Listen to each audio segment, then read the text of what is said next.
सज्जनता की एक परख भी होगी। और वक्त हमने 16 मिनट का तय किया है। पहला सवाल आप पूछना चाहेंगे? जी बिल्कुल। पहले बोले भी आप माइक ले लीजिएगा हाथ में, ये नीचे से ऑन हो जाएगा। जी मैं बोलता हूँ, ये डायस हटा सकते हैं क्या हम थोड़ा क्विकली? डायस पीछे कर दीजिए बस थोड़ा सा, है, ताकि ये जो दाएं बाएं लोग बैठे हैं इसे हटा ही दीजिए। अब हम वहाँ तो जाने वाले नहीं, आराम से आराम से। दोनों तरफ से हटा दीजिए।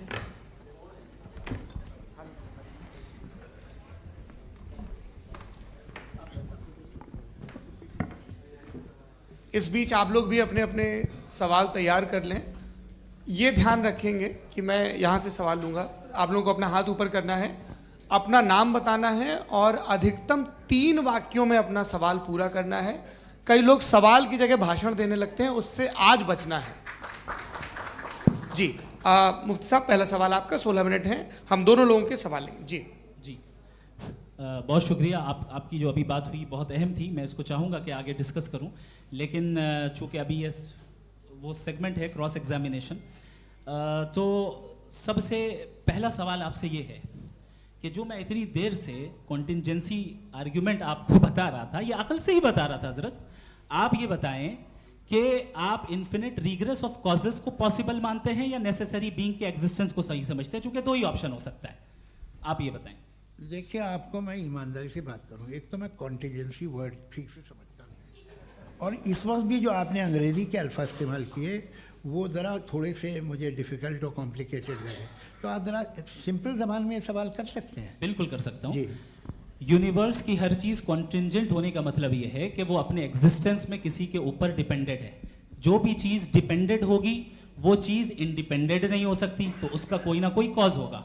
तो अब आप क्या समझते हैं कि ये इन्फिनिट रिग्रेस है, यानी कॉज पर कॉज, कॉज पर कॉज, कॉज पर कॉज, और कभी कोई यानी ये एंडलेसली चलता रहा? क्योंकि अगर ऐसा होगा तो हम तो एग्जिस्टेंस में आते ही नहीं, लॉजिकली ये मुत्तफक अलैह चीज़ है, मुत्तफक अलैह अग्रीड अपॉन। इस पे हमने एग्री किया था कि मुश्किल शब्द आएगा तो अर्थ बताना पड़ेगा। तो इन्फिनिट रिग्रेस तो पॉसिबल नहीं है, तो कहीं ना कहीं आपको रुकना पड़ेगा ऐसे नेसेसरी बीइंग पर। नहीं, कोई ज़रूरत नहीं रुकने की। किसने कहा आप रुकना पड़ेगा? आप रुकते हैं खुदा पे, आप नहीं रुकते। आप कहते हैं वो हमेशा से, जब उस वक्त से है जब वक्त नहीं था। आप कहाँ रुकते हैं कि अब हुआ था वो? आप नहीं कहते। हम क्यों नहीं मान सकते कि यूनिवर्स जो है और बल्कि मल्टीवर्सेस जो है वो हमेशा से हैं, वो बनती है, बिगड़ती है।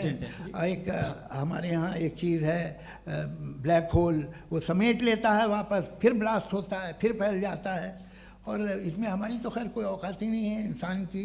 एक छोटे से ज़र्रे पे हम 50-60 साल की उम्र रखते हैं, जो करोड़ों अरबों साल की कायनात है उसमें, और पैदा भी नहायत ही बेहुदा वजह से हुए थे। तो इसमें ये सोचना कि इसकी वजूहात और ये क्यों है, ये डिपेंडेंट है, ये हम देख रहे हैं, क्या मालूम। आप सोचिए कि ये जो फैल रही है कायनात, ये कहाँ फैल रही है, ये कहाँ जा रही है, और ये फैल क्यों रही है? अरे बना ली थी तुमने, रुको भैया, काफ़ी है। ये फैल क्यों रही है? ये और कौन सी कायनात जिसे मैं दूरबीन से देखता हूँ तो 2 बिलियन लाइट ईयर पे है, उससे मेरा कोई वास्ता ही नहीं है। 2 बिलियन ईयर यानी अगर मैं 80,000 माइल्स पर सेकेंड से चलूँ तो 20 करोड़ साल में वहाँ पहुँच जाऊँगा। इसकी ज़रूरत क्या थी? ये दुनिया, ये कायनात तो इंसान अशरफुल मखलूक़ात के लिए बनाई गई ना। तो ये सब जो अल्टीमेट कहा यह जाता है कि ये जो पूरी यूनिवर्स है, ये जो दुनिया है, ये इंसान के लिए बनाई गई। अच्छा, ये सब इंसान के लिए। क्यों साहब, सही है ना? बिल्कुल, लेकिन इसका ये मतलब नहीं कि किसी चीज के पीछे रीजन आपको नहीं पता तो रीजन नहीं है, इसे कहते हैं नहीं, मुझे नहीं पता, लेकिन मेरी जिम्मेदारी नहीं है। वो बिल्कुल सही कहा था उसने, बर्टन रसल ने। आपने उसे मजाक में टाल दिया कि भाई आप एक दावा कर रहे हैं, मैं क्यों कहूँ कि ये गलत है दावा? आप प्रूफ कीजिए, मेरे पे जिम्मेदारी ही नहीं है, मैंने थोड़ी कहा है। आप प्रूफ कीजिए कि ये सही है। आप आर्ग्यूमेंट ऑफ कॉन्टिंजेंसी का जवाब ही नहीं दे रहे हैं। पूछना चाहेंगे? आप सवाल पूछना चाहेंगे मुफ्ती साहब से? क्योंकि ये क्रॉस एग्जामिनेशन का दौर है। आप जैसे पहले बोल रहे थे फेथ को लेकर कुछ। मैं ये पूछना चाहूँगा कि खुदा ने जो भी रेवलेशन किए हैं, एक मज़हब के नहीं बहुत से मज़हबों में किए हैं, अलग अलग रेवलेशन है। कहीं कुछ एक बात है, कॉन्ट्रडिक्शन भी है आपस में, कहीं कुछ आप कर सकते हैं, कहीं कुछ नहीं कर सकते। ऐसा नहीं है कि सबकी कोड ऑफ मॉरल एक है। तो ये किस्सा क्या है? अब आप ये देखिए कि मुझे कभी कभी लगता है कि जो फुटबॉल फाइनल होता है, लाखों लोग होते हैं, फिर वो टीवी कवर कर करोड़ों लोग, अगर उसमें खुदा की एक बूमिंग आवाज़ आ जाती, मैं गॉड हूँ, तो सारे लोग अभी सुन लेते और टीवी पे भी सुन लेते, किस्सा ख़त्म होता। ये इतनी राजदारी क्या है कि तुम सामने कुछ तो सबूत दे दो हमें सॉलिड। ये कह रहा साहब ये यूनिवर्स कैसे बनी, इससे मसला क्या हल होगा? मैं पूछूंगा आपसे खुदा कैसे बना? क्यों नहीं पूछूंगा कैसे बना? बल्कि वो तो कायनात से कहीं ज़्यादा इंटेलिजेंट है, कायनात से कहीं ज़्यादा कॉम्प्लेक्स। जी वो हमेशा से है, आप कहेंगे मैं मान लूँगा। अच्छा दोयम वो कादिर मुतलक, यानी कादिर मुतलक का मतलब ओमनीपोटेंट, वो जो चाहे कर सकता है। आपको नौकरी दिलवा सकता है, आपकी अच्छी जगह शादी करवा सकता है, आपके पड़ोसी का मुकदमा हरवा सकता है, आपको जिता सकता है, सब काम करता है। थोड़ा सा माइक क्लोज जी। वो इस दुनिया को चला कैसे रहा है? ये दुनिया कैसे चल रही है? आपको इस पर हैरत नहीं होती? या क़यामत के बाद कभी एक जस्टिस होगा, जब ये बच्चा मर चुका होगा जिसकी धज्जियाँ उड़ गई बम से, इसको इंसाफ मिलेगा तब? अच्छा अब जवाब दूं? हाँ दीजिए। मैं वही इसीलिए आप ही तरफ। सबसे पहले आपने रेवलेशन और स्क्रिप्चर्स की बात की, इस पे मैं बात कर सकता हूं लेकिन आज नहीं करूंगा चूंकि वक्त कम है, कभी और इस पे डिस्कस करेंगे। मैं तैयार हूं उस पे भी बात करने के लिए। ये क्योंकि अभी हमारा से topic- राउंड 2 की भूमिका तय हो रही है। डज गॉड एग्जिस्ट राउंड 2 जी। चूंकि आज गॉड के एग्जिस्टेंस पे बात है तो मैं उसी के रिलेटेड जो है आपके सवालात को एंटरटेन भी करूंगा और मैं भी पूछूंगा। आपने कहा कि आपने साबित ही नहीं किया, जबकि आर्ग्यूमेंट ऑफ कॉन्टिजेंसी बुनियादी आर्ग्यूमेंट है। आप मुझे कॉन्टिजेंसी का मतलब बताइए, आपका मतलब क्या कॉन्टिजेंसी? कॉन्टिजेंसी का मतलब ये हुआ कि हर वो वजूद जो किसी भी चीज का पाबंद है, हर वो वजूद या हर वो चीज जो अपने एग्जिस्टेंस में किसी भी चीज के पाबंद है और उससे बाउंड है, उसको उसकी ज़रूरत है, उस पर डिपेंड करती है, तो जाहिर सी बात है कि उसका कोई ना कोई कॉज होता है। ये तो अक्ल की बात है। ये आप रीजनिंग की बात करते हैं, मैं वही कर रहा हूं। दूसरी चीज आपने ये बात कही कि इतने बिलियन लाइट ईयर्स दूर है, उसका मेरा क्या लेना देना। फिर मेरे ख्याल से आपको ये नहीं कहना चाहिए I think therefore I am an atheist. आपको सोचना चाहिए, सिर्फ आप एक लिमिटेड दायरे में रहकर नहीं सोचें बल्कि बाहर निकलकर सोचें। आपने तीसरा सवाल किया, आपने 2-3 सवाल एक साथ किए। ऐसी बातें ना कीजिए, कुछ लोगों को इतराज हो जाएगा आप पे कि आप कुछ भी सोचिए। ये इजाज़त आपको है नहीं, मुझे है।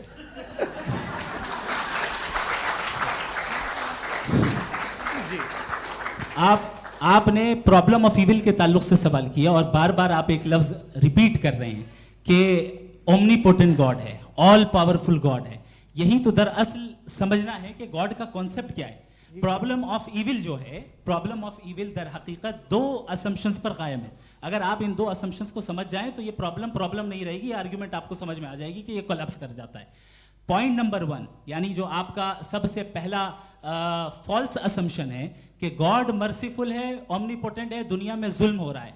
लेकिन आपको ये समझना चाहिए कि हमारे वर्ल्ड व्यू के मुताबिक गॉड सिर्फ ओमनीपोटेंट और सिर्फ मर्सीफुल नहीं है, बल्कि वो ऑल वाइज भी है और वो ऑल नोइंग भी है। उसके हर काम के पीछे हिकमत और विजडम है। ये कोई जरूरी नहीं है कि वो हिकमत और विजडम आपको समझ में आए या मुझे समझ में आए।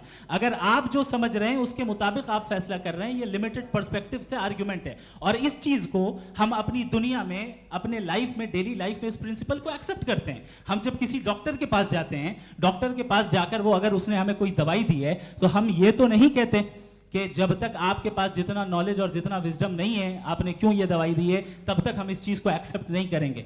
नहीं कहते, हम उसकी अथॉरिटी को तस्लीम करते हैं। क्यों? क्योंकि उसकी हम जानते हैं कि वो नॉलेजेबल है, वो विजडम वाला है, हमसे ज्यादा नॉलेज और हमसे ज्यादा विजडम है। बताएं सर। मैंने डॉक्टर में और खुदा में बड़ा डिफरेंस है।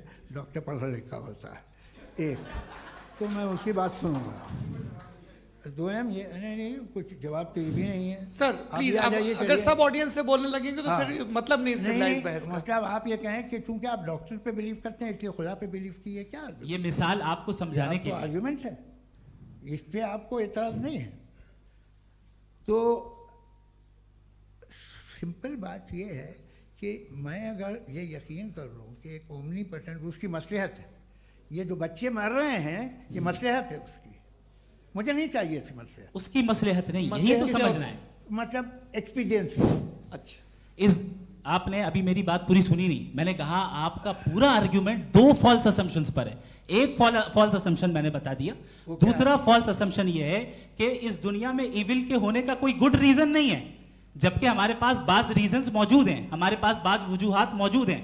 अगर इस दुनिया में इविल ना हो तो आप गुड को डिफाइन कैसे करेंगे? अगर जुल्म ना हो आप इंसाफ को समझेंगे कैसे? अगर तारीकी ना हो तो आप लाइट को समझेंगे कैसे?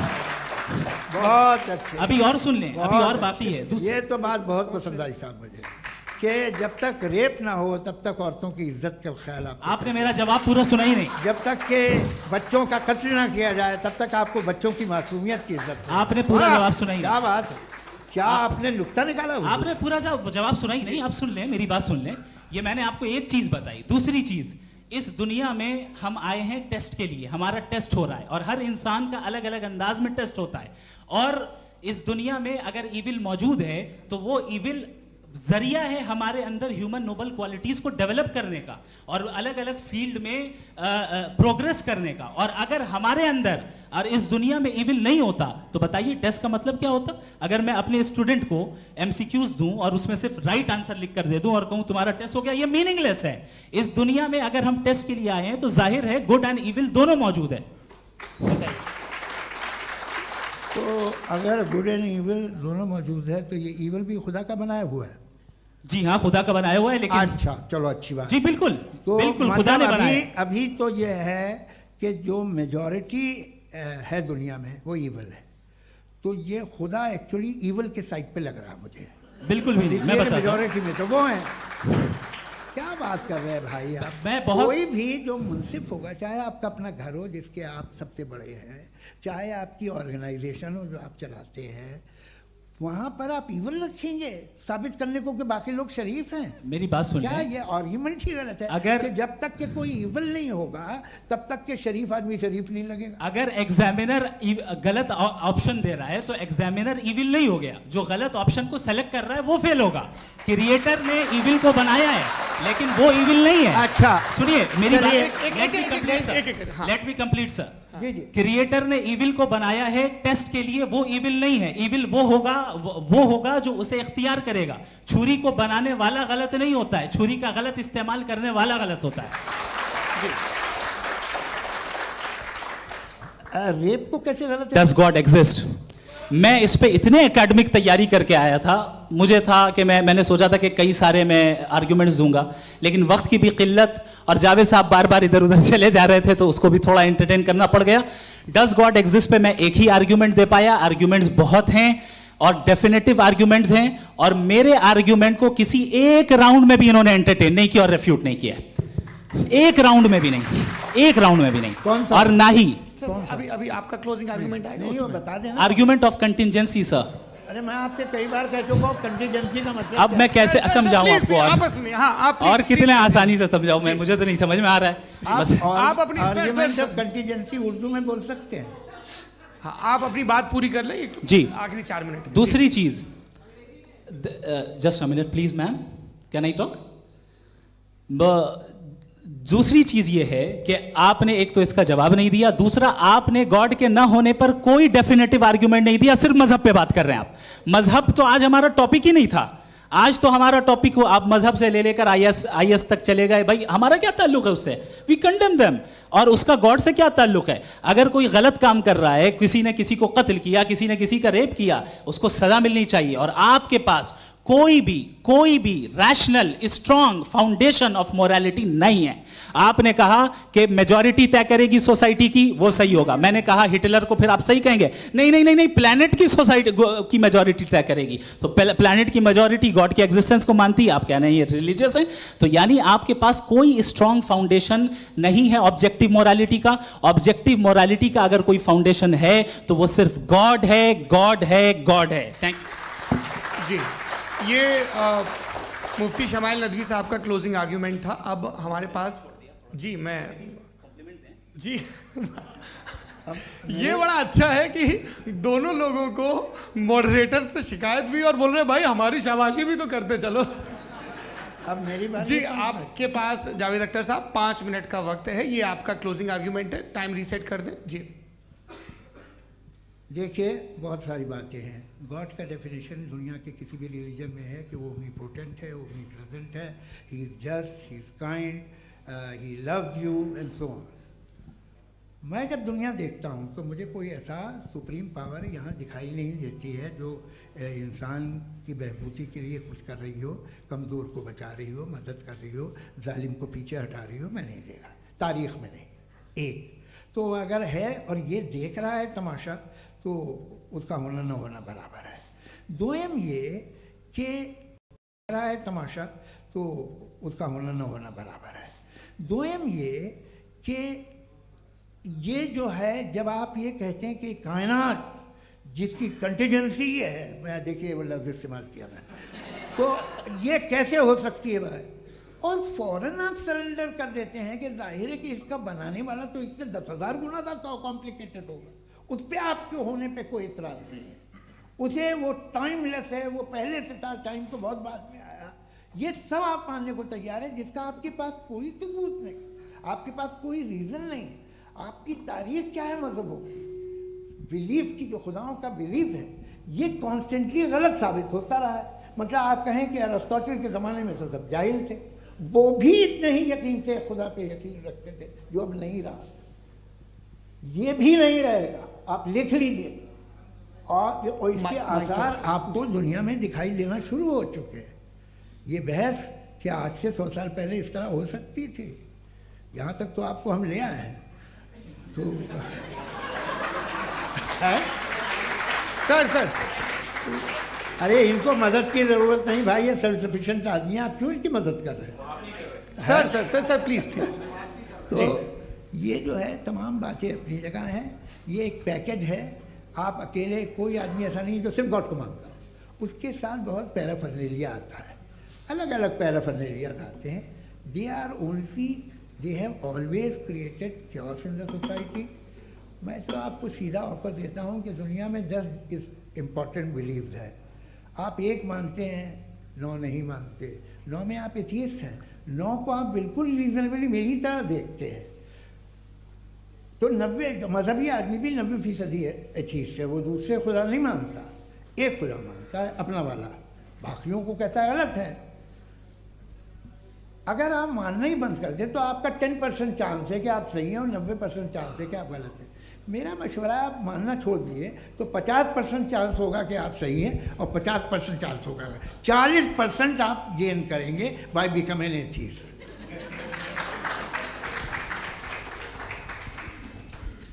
ये एक फरसूदा ख्याल है, ये ख़त्म हो रहा है। हो सकता है मेरी ज़िंदगी में ना हो, लेकिन ये हो जाएगा। जो बातें ये इनको आप मेटाफिज़िकल, ये वो ऐसे रिस्पेक्टेबल टर्म दे दिए, ये तो उन लोग के हैं जिन्हें ना फिज़िक्स मालूम थी ना मेटा मालूम था, ये उन्होंने आपको दिए हैं।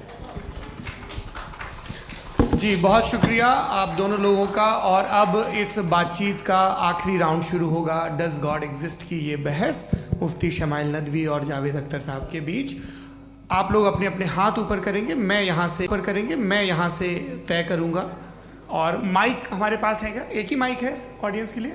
2 माइक है, एक इस तरफ एक इस तरफ, ठीक है। तो जी सबसे पहले हमारी सहयोगी हैं मारिया शकील जी, पूछिए सवाल।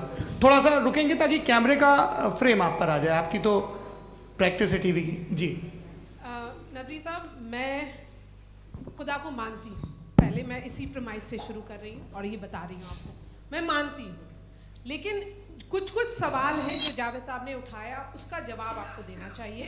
पहला सवाल ये कि गज़ा में सालों से छोटे बच्चे मर रहे हैं, वो उनको अगर खुदा मर्सीफुल है, हम मानते हैं कि अल्लाह ताला में बहुत ताकत है, तो वो बच्चे क्यों मर रहे हैं?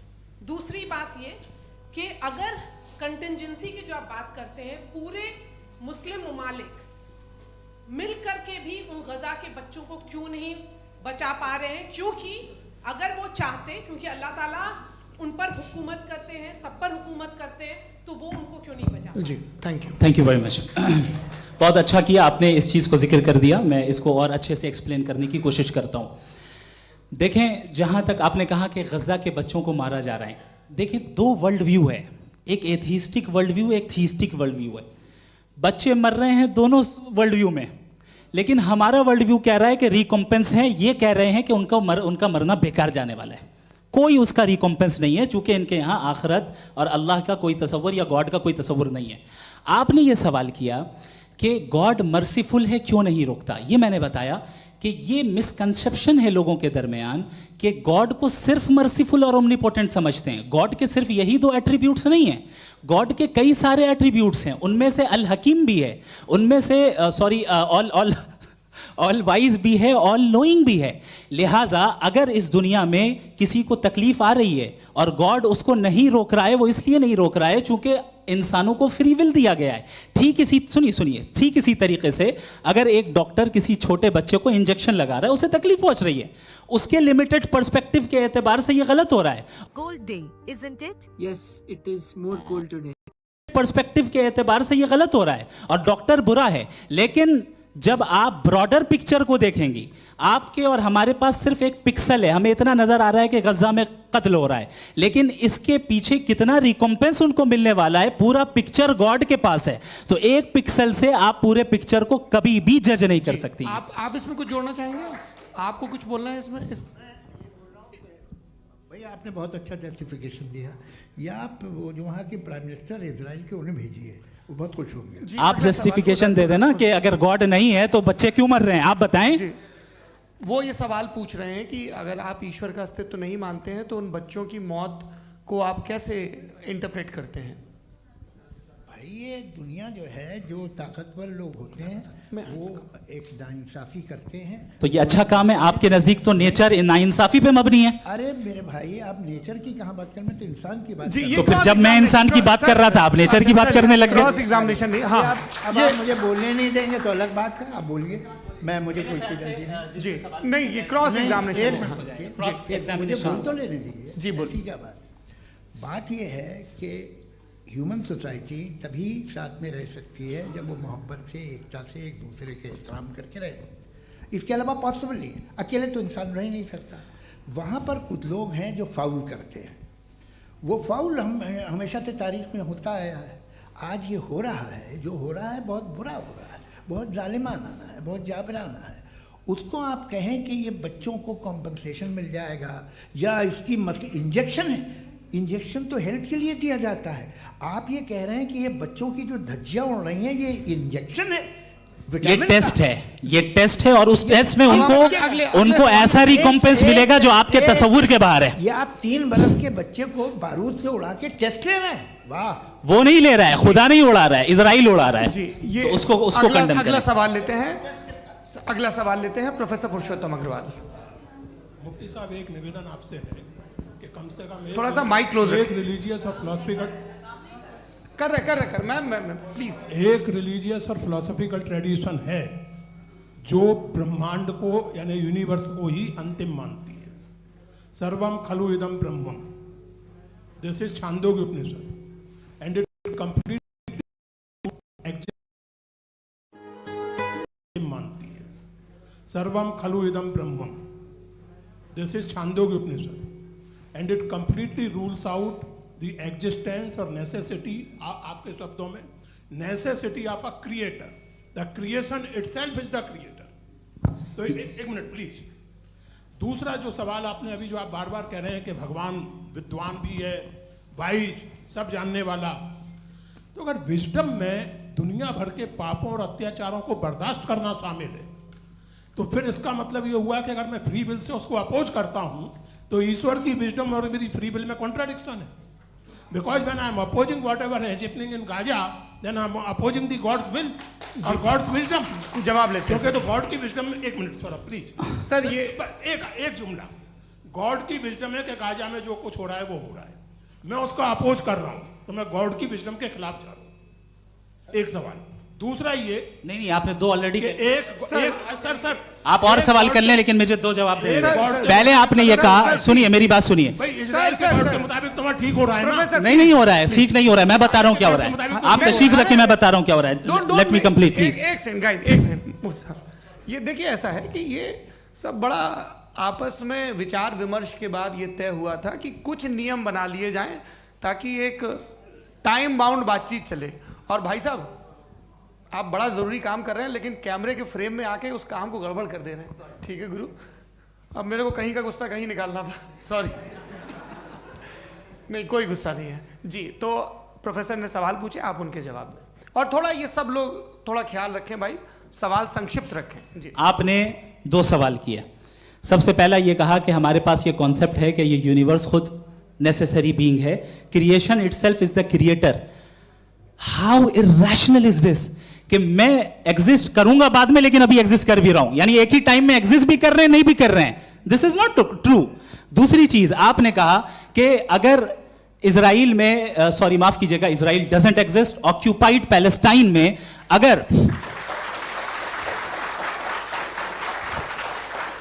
अगर ऑक्यूपाइड पैलेस्टाइन में बच्चों को मारा जा रहा है फ्री विल की वजह से और गॉड नहीं रोक रहा, ये कॉन्ट्रडिक्शन है. ये बताइए कि एक एग्जाम में एक बच्चा गलत आंसर लिख रहा है. सुनिए, एग्जामिनर चाहे तो रोक सकता है, क्यों नहीं रोक रहा है? ये कॉन्ट्रडिक्शन है, ये कॉन्ट्रडिक्शन नहीं है. माइक नहीं सर, ये आपस में जी, ये क्या आपका सवाल? माइक दीजिए. फ्री विल दिया गया है टेस्ट के लिए, अकाउंटेबिलिटी के लिए. अगर फ्री विल नहीं होता तो आप कहते हैं हमें रोबोट बना दिया गया. Not misrepresent my position. आपकी जो भी पोजीशन, मैं अपनी फ्री विल के नाते, अपने ह्यूमन विजडम के नाते गाजा में हो रही अत्याचार का विरोध करता हूं. बिल्कुल करना चाहिए. आपके हिसाब से मैं गॉड की विजडम का विरोध कर रहा हूं? बिल्कुल नहीं, वहां जो हो रहा है गॉड की बिल्कुल भी नहीं, बिल्कुल भी नहीं. उसका वहां पर गाजा में कत्ल होना ये इंसानों के गलत इस्तेमाल का नतीजा है, फ्री विल के इस्तेमाल का नतीजा है. गॉड इसका हुक्म नहीं देता, उससे रोकता है. यही तो मसला है ना. आपके लिए कॉन्सेप्ट क्लियर? नहीं भाई, आपने तो बताया था इंजेक्शन लगाने से बच्चे को तकलीफ होती है. ये इंजेक्शन लगा. सर, आप ऐसे रेटोरिक स्टेटमेंट दे तब तो कोई मसला नहीं समझते रहेंगे. This is a rhetoric statement, this is not a logical argument sir. I am sorry. आखिरी 30 मिनट बड़े मुश्किल होने वाले हैं जी. मुफ्ती साहब आगे बैठे हैं, इनको माइक दीजिए. हाँ, तरुण माइक आप अपने पास रखिए, आपको कैमरे का फ्रेम पता है जी. सबसे पहले दोनों को मुबारकबाद. एक सर अपना आप नाम बता दें. आप अमेरिका में शिकागो में रहते हैं, इतना मुझे याद है. बताया आपको. यासिर नदीम अलवाजदी मेरा नाम है. जावेद सर, आपसे एक क्वेश्चन है इन्फिनिट रिग्रेस के ताल्लुक से. एक हाइपोथेटिकल सिनेरियो है. मसलन अगर आप सर माइक थोड़ा सा प्लीज. मसलन अगर आप सर माइक थोड़ा सा प्लीज क्लोज रखिए. ओके जी. अगर आप शायर इसलिए हैं कि आपके कोई उस्ताद शायर थे, और वो इसलिए शायर थे कि उनके कोई उस्ताद शायर थे, और इसी तरीके से हम माजी में पीछे चलते चलते चले जाएं और कहीं ना रुके, तो माफ कीजिएगा, आप कभी शायर नहीं हो सकते. लेकिन आप शायर हैं, आपका शायर एग्जिस्ट करता है, इसका मतलब ये है कि आप कहीं ना कहीं रुके हैं. तो मेरा सवाल ये है कि क्या आप इन्फिनिट रिग्रेस ऑफ कॉजेस को लॉजिकल फैलेसी मानते हैं या नहीं मानते? हाँ या ना? मैं इन्हें लॉजिकल फैलेसी नहीं मानता हूँ, लेकिन मेरा प्रॉब्लम यह है कि जब मैं नहीं मानता हूँ तो I will continue with this logic जो फैलेसी नहीं हो. आप एक जगह रुक जाते हैं जाके, आप कहते हैं ये गेंद कैसे बनी, ये जजीरा कैसे बना, ये समंदर कैसे बना, ये ज़मीन कैसे बनी, और अचानक गॉड पे जाके आपको ब्रेक लग जाता है. एक बार आप सवाल नहीं करते कि भाई इनको बनाने वाला तो इनसे भी कॉम्प्लिकेटेड होगा, वो कैसे बना, उसके बारे में आपने इत्मीनान कर लिया, वो हमेशा से है. तो अगर आप उसे हमेशा से मानते हैं तो फिर ये मान लीजिए कि कायनात हमेशा से है, क्या तकलीफ है? फिर हम वजूद में नहीं आते जी. हैं? हम मौजूद नहीं. अच्छा सर क्यों नहीं हो मैं सकते? बताऊंगा प्लीज. जैसे मैंने मिसाल दी आपके शेर, आपका शेर कभी वजूद में ना आता अगर शायर इसी तरह चलते रहते हमेशा. जी. माइक.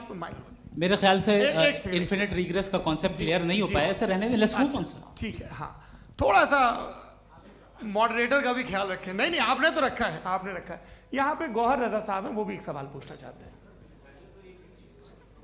माइक यहाँ नीचे से ऑन कर दिए, नीचे। पहले तो ये कह दूं कि मैं उन बच्चों से शर्मिंदा हूं जिनको गज़ा में कत्ल किया गया,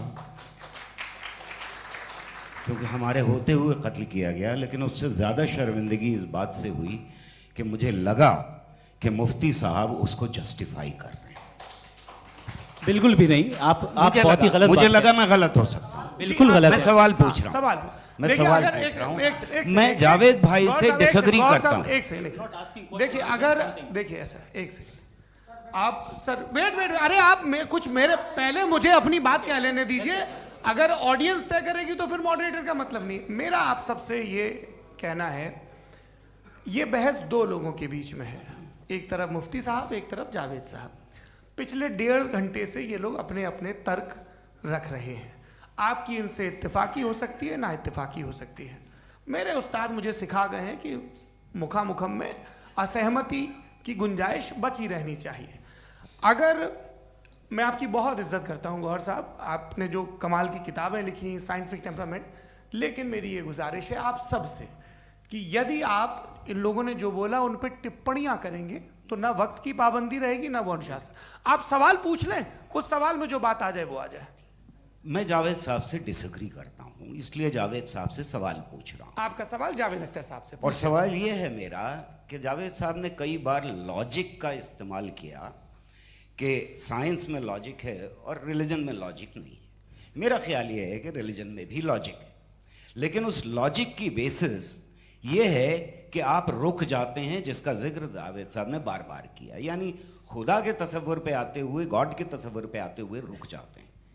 और इसमें सवाल पूछना मतलब फॉरबिडन होता है।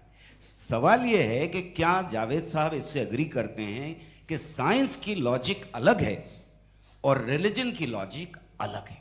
बताइए सर। देखिए, 3 चीज़ें हैं, साइंस है, एक है मंतिक है, इस्तिदलाल है, और एक जो है कुछ भी नहीं है, फेथ है, अकीदा है। मैं अकीदे की लॉजिक का कायल नहीं हूँ। मुझे आप इस्तिदलाल से, लॉजिक से, रीज़न से समझाइए, मैं मानने को तैयार हूँ, मेरा क्या नुकसान होगा। लेकिन ये कि अकीदे पे मैं नहीं जा सकता हूँ। अकीदे का मतलब है कि तुम ये मान लो, सवाल ना करो, ये नहीं। आप सारी बातें करके, बड़ी साइंटिफिक बातें करके एक जगह जाके खुदा के हुदूद पे रुक जाते हैं, सरेंडर कर देते हैं। मैं सरेंडर करने को तैयार नहीं। That's all. जी, ये आगे सर बैठे हुए हैं, इनको माइक दीजिए। भाई वो आप पूछना चाह रहे थे ना भाई? हाँ, नहीं मैं ये, थैंक यू जी, आपका नाम? आसिम इफ्तिखार। आसिम जी, पूछिए। सर, जावेद सर से सवाल है कि आपने अपने क्लोजिंग माइक थोड़ा करीब रखिए। अपने क्लोजिंग स्टेटमेंट में ये बात कही थी कि मज़हब का जो फ्यूचर है वो ज़्यादा दिन नहीं जाने वाला है। लेकिन मैं देख पा रहा हूँ कि जो ऑक्सफोर्ड यूनिवर्सिटी की एक स्टडी है 2011 में हुई है, जिसके 50 एकेडमिशियंस ने इसको अंजाम दिया था, उसमें वो ये कहते हैं कि जो फेथ इन गॉड है वो इनबिल्ट है ह्यूमन नेचर के अंदर, जिसको हम कहते हैं फितरत के अंदर शामिल है वो। और वो ये कहते हैं कि अगर कोई ये समझता है कि मज़हब को वो ख़त्म कर देगा तो ये उसकी गलत फहमी है। तो आप इसके बारे में, इस स्टडीज़ के बारे में क्या कहते हैं? ठीक है, मैं उनसे एग्री नहीं करता हूँ। वो कौन से प्रोफेसर होंगे? ऐसा उनके क्या पास डेटा है, इन्होंने डेटा के बेस होगा। डेटा क्या हो सकता है? फ्यूचर का डेटा तो नहीं हो सकता ना उनके पास, प्रेजेंट का डेटा हो सकता है। डेटा आपने सुना 100 साल पहले का बाद का डेटा? मैंने तो नहीं सुना आज तक। तो आज उनकी ये राय है और होगी राय, ठीक है। दुनिया में तरह तरह की हेलो, होला, बॉन्जूर, 3 रीजनेबल और लॉजिकल होता जा रहा है। आज आप देखिए वेस्टर्न यूरोप में क्या परसेंटेज है नॉन बिलीवर्स की, बहुत हाई। वहाँ चर्च खाली पड़े होते हैं। तो अल्टीमेटली तो इंसान कोई ऐसी बात बहुत अरसे तक नहीं मान सकेगा, चाहे गलत या सही, जो उसे, उसके दिमाग को, उसके जहन को, उसकी लॉजिक को अपील न करे। वो कह रहे हैं तो ऑक्सफोर्ड के होंगे तो कैम्ब्रिज के होंगे, तो मुझे क्या लेना देना। उनका डेटा मुस्तकबिल का नहीं हो सकता है। जी, दीपक, हाँ पूछिए। मैं आऊँगा अभी, पीछे की साइड भी आऊँगा, माइक वहीं भेजूंगा 2-3 साल के लिए। जी जावेद साहब, आपसे सवाल है। नमस्ते। अरे भाई सर इनसे अगर भी आप ही पूछिए। लोग तय करना है तो फिर 200 लोग तय कर लें। ये एक साहब पूछ नहीं रहे सर, हैं ना। Please don't do this sir. Sir everybody has a right sir, but we can only take Okay. Selected questions. No no sir अरे ये भाई, यंग लोग भी आराम हैं से। तो इनकी ये एक अब उतने बात यंग, सुनिए। भाई आप यंग हैं कि नहीं हैं? एक मिनट, वो कह रहे हैं वो भी आएंगे, यंग हैं पूछ रहे हैं ना साहब, भाई। आप उनकी नौजवानी पर दावा उनको ही करने थे। हाँ मुफ्ती साहब आप यंग, हाँ पूछे। अरे भैया सर मेरा सवाल ये है कुछ इनसे भी तो पूछो। जी हाँ। नहीं, बस आपसे एक सवाल है। जैसे थीस्टों के पास अपने जो ईश्वर को मानते हैं उनके पास अपने सोशल गेट टुगेदर्स हैं, 5 रोज़ा क्रिसमस आने वाला है, होली है, दिवाली है, ईद है। एथिस्ट क्या ऑफर कर रहे हैं? मतलब मैं इनकी दुकान से बोलूं मैं आना चाहता हूं उस तरफ, पर मैं अट्रैक्ट नहीं हो पा रहा हूं। मैं सोशल गेट टुगेदर्स क्या है आपके पास? वो ये कह रहे हैं कि जो धार्मिक लोग हैं, अलग अलग धर्म के लोग, उनके उत्सव त्योहार हाँ, कॉन्ग्रीगेशन बड़ी अच्छी बहुत बात। हैं। अब आपको मैं एक सुनाता हूँ, यहाँ हिस्टोरियन भी बैठे हैं। मृदुला जी आप बताइएगा सही है कि नहीं। ये एक कॉन्स्टेंटाइन एक ग्रीक रोमन बादशाह था जो क्रिश्चियनिटी आने के 400 साल बाद उसने डिसाइड किया कि मैं क्रिश्चियन हो जाऊंगा, मेरी पूरी स्टेट कैंसिल हो जाएगी। उस ज़माने में ऐसे ही होता था, राजा जो धर्म इख्तियार करता था वो जनता भी कर लेती थी। वो थे मर्चेंट, तो उससे पैसा चाहिए था, तो उसने कहा यार क्रिश्चियन हो जाओ। तो उसने अपने वजीर से कहा कि भाई ये हिस्ट्री है कि अब हम लोग क्रिश्चियन हो जाते हैं। कहते सर हो जाएंगे, कोई प्रॉब्लम नहीं है, लेकिन एक प्रॉब्लम ये है कि 17 दिसंबर से 25 दिसंबर तक जो पेगन फेस्टिवल होता, जो पेगन्स थे वो लोग, जो फेस्टिवल होता है वो बंद हो जाएगा, इसलिए कि हम क्रिश्चियन हो गए तो होगा नहीं। तो वो बच्चों को बहुत बुरा लगेगा, पब्लिक को बहुत इन्जॉय करते हैं, खासतौर से 25 को मेन डे। उसने कहा हाँ ये तो सही कह रहे हो। ये जीसस क्राइस्ट की पैदाइश कब थी? कहते साहब वो अप्रैल में थी। नहीं कट करो, वो 25 दिसंबर को है।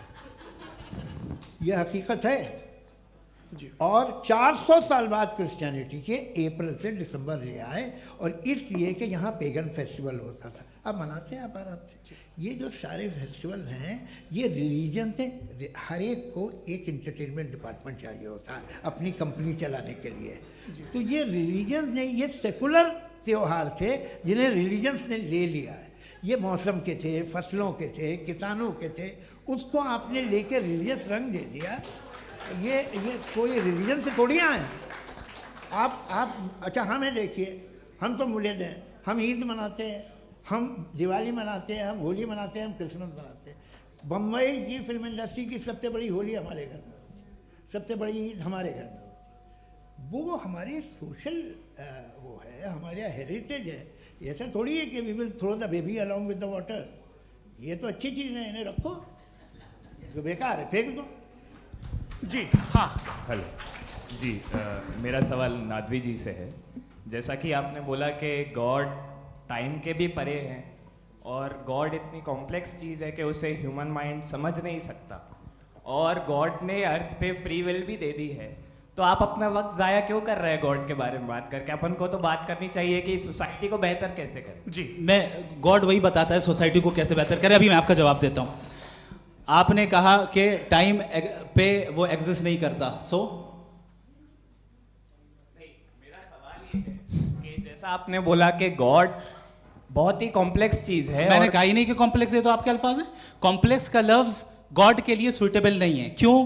क्योंकि कॉम्प्लेक्स वो चीजें होती हैं जो ऑब्जेक्ट हो। God is not an object जिसको आप इंस्ट्रूमेंट के जरिए लेबोरेटरी में जाके टेस्ट करें, oh it's very complex. No, वो कोई कार का इंजन नहीं है। मेरा वो फिलोसॉफिकली नेसेसरी बीइंग ऐसी बीइंग है जो सिंपल बीइंग है। हाँ, आप उसको मुकम्मल तौर पे उसकी तमाम हिकमतों को जान ले और हर चीज को जान ले, ये पॉसिबल नहीं है, क्योंकि वो ऑल वाइज है, आप ऑल वाइज नहीं है, और वो खुदा है, वो आपको सारी चीजें बता दे, ये जरूरी नहीं। मेरा सवाल ये नहीं था। मेरा सवाल ये था कि जब गॉड इतना परे है इस दुनिया से कि उसने अर्थ पे फ्री विल भी दी है, हम सब ह्यूमंस की फ्री विल है, और जो सोसाइटी में हो रहा है वो अपन लोग डिसाइड करेंगे। तो अपन लोग डिसाइड नहीं करेंगे ना, अपन लोग डिसाइड नहीं करेंगे। गॉड जो है, गॉड ने वो उसकी जात, उसकी एग्जिस्टेंस टाइम एंड स्पेस से परे है, लेकिन वो हमारा टेस्ट ले रहा है, और उसी गॉड ने हमें बताया कि तुम्हें क्या करना है क्या नहीं करना है। तो जाहिर उस गॉड की बात सुनेंगे ना हम। जी, वो पीछे एक चश्मा लगाए जो मैम खड़ी हैं, उनको दीजिए। हाँ आप जी जी बिल्कुल आएंगे। देखिए मैं कोशिश कर रहा हूँ सब तरफ जाने की।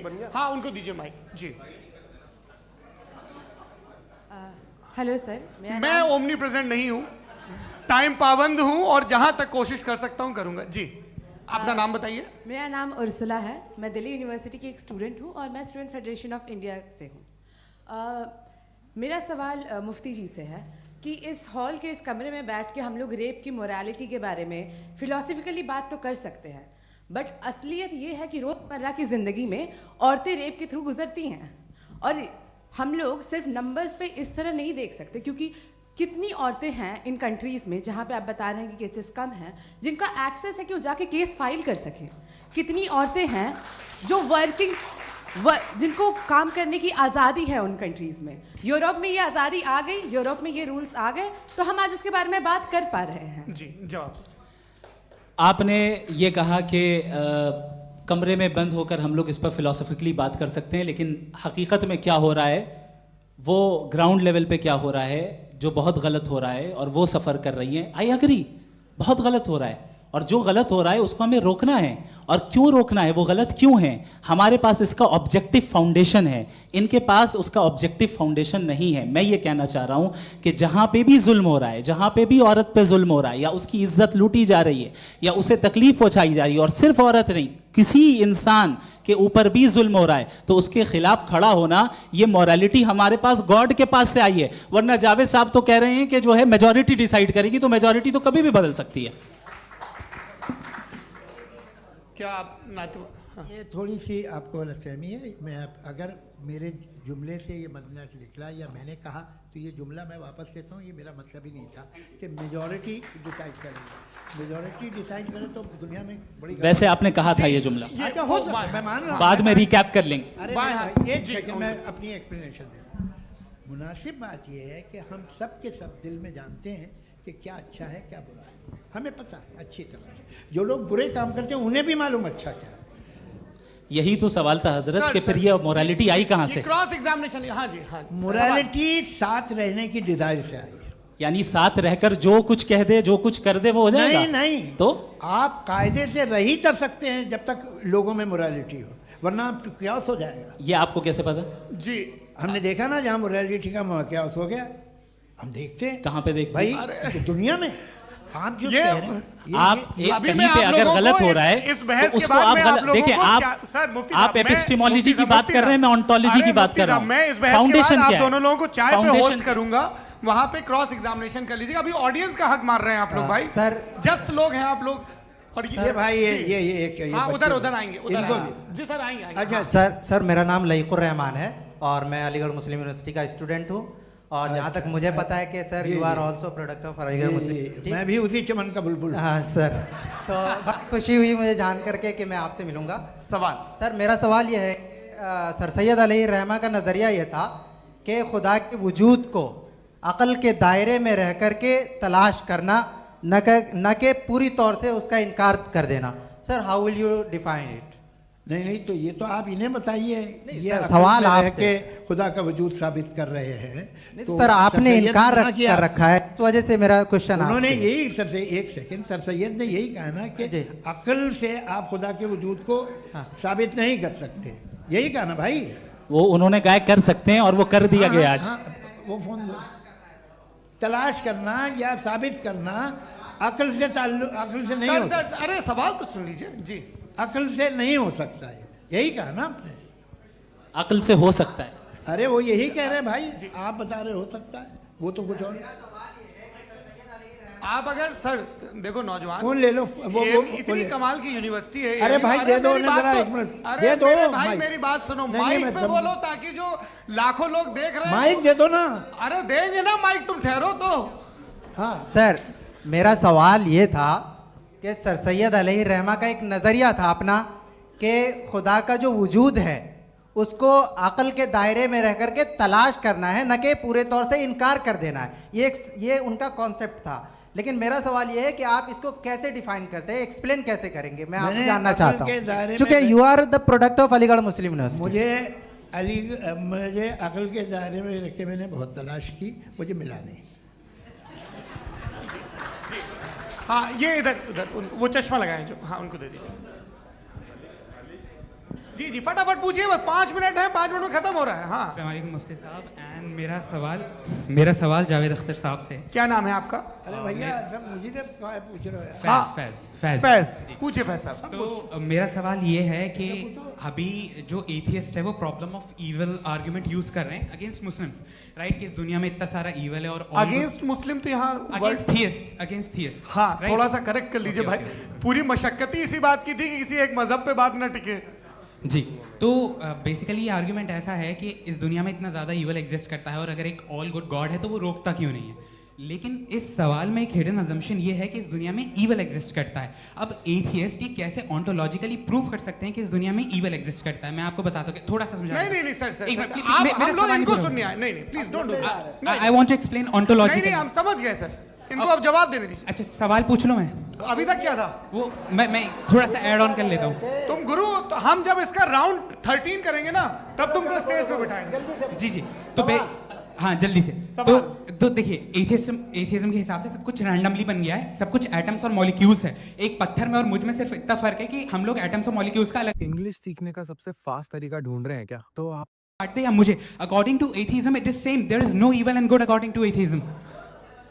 जी अच्छा, फैज साहब का सवाल ये है कि हाँ कोशिश भी करते तो इससे गलत सवाल नहीं कर पाते। एक लाइफ फॉर्म है और लाइफ फॉर्म में फीलिंग्स हैं, मतलब लाइफ फॉर्म सुनता है, देखता है, टेस्ट कर सकता है, फील कर सकता है, तो उसकी ये जो क्वालिटी इस बबल में आ गई हैं वो जानवर में भी है, इंसान में भी है। तो जाहिर है कि उसे कोई तकलीफ पहुंचेगी, तो चूंकि उसके पास वो सेंसिटिविटी है तो मैं करेगा। पत्थर में वो सेंसिटिविटी नहीं है। तो ये क्या सवाल हुआ कि अगर पत्थर को काटा तो पत्थर को तकलीफ नहीं होती, तो आपको काटे तो आपको क्यों तकलीफ हो? बैठ जाइए। जी हाँ, अगला सवाल। हाँ पूछे जी जावेद अख्तर साहब। अरे भैया सब आप लोग मुफ्ती साहब को छोड़ रहे हैं, मेरे ही पीछे पड़े हैं क्या? चलो बोलो भाई। You asked how God can exist when children die in Gaza. Huh? You asked how God can exist when children die in Gaza, and you also mentioned the rise of atheism in Europe. But the same events also are leading many atheists and non-believers to turn towards faith. How do you interpret this contradiction, where suffering pushes some away from God, yet brings others closer to belief? देखिए, आपको एक बात बताऊं, दुनिया perfect तो कहीं भी नहीं है, हर जगह कुछ खामियां हैं। बेटा एक मिनट आप ही को कहेंगे, देखो वो तो कुछ खामियां, कमज़ोरियां, खराबियां सब जगह है। लेकिन अगर देखोगे ईमानदारी से कि दुनिया सबसे ज़्यादा महज़ब कहाँ है, एक आम शहरी को कहाँ हुकूक हासिल हैं, वो बोल सकता है, अपनी मर्ज़ी से काम कर सकता है, अपनी मर्ज़ी से राय दे सकता है, हुकूमत के ख़िलाफ़ बोल सकता है, बरसर इक़्तिदार लोगों के बारे में बोल सकता है, सरमायादारों के ख़िलाफ़ बोल सकता है। तो आपको ये स्कैंडिनेवियन कंट्रीज़ में मिलेगा, वेस्टर्न यूरोप में मिलेगा। मैं नहीं कह रहा वो परफेक्ट है, बिल्कुल नहीं, वहाँ बहुत ख़राबियाँ भी हैं, परफेक्ट तो कोई।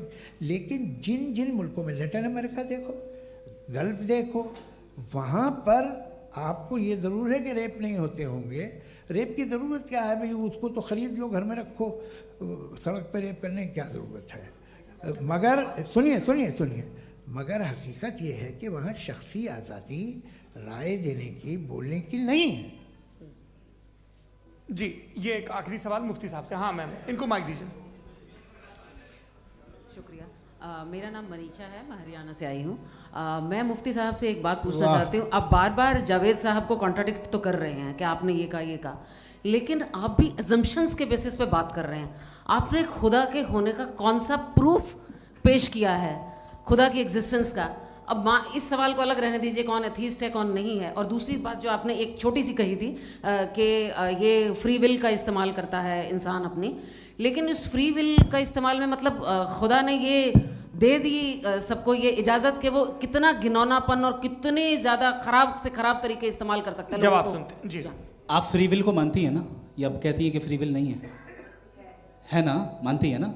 तो अब आपके पास इसका कोई एक्सप्लेनेशन नहीं है कि अगर एक इंसान उस फ्री विल का इस्तेमाल करके गलत काम कर रहा है और बच के अच्छी ज़िंदगी गुजार के निकल जा रहा है, उसका कोई रिकम्पेंस नहीं है। हमारे वर्ल्ड व्यू में जो इंसान गलत काम कर रहा है उसको भी रिकॉम्पेंस यानी उसका बुरा बदला मिलना है, और जो सही काम कर रहा है उसको सही बदला मिलना है। लिहाजा जो फ्री विल है वो इस तरीके से है कि एक लिमिटेड टाइम तक खुदा ने मोहलत दी। ऐसा नहीं कि छूट दे दी, जो करना है करते रहो हमेशा।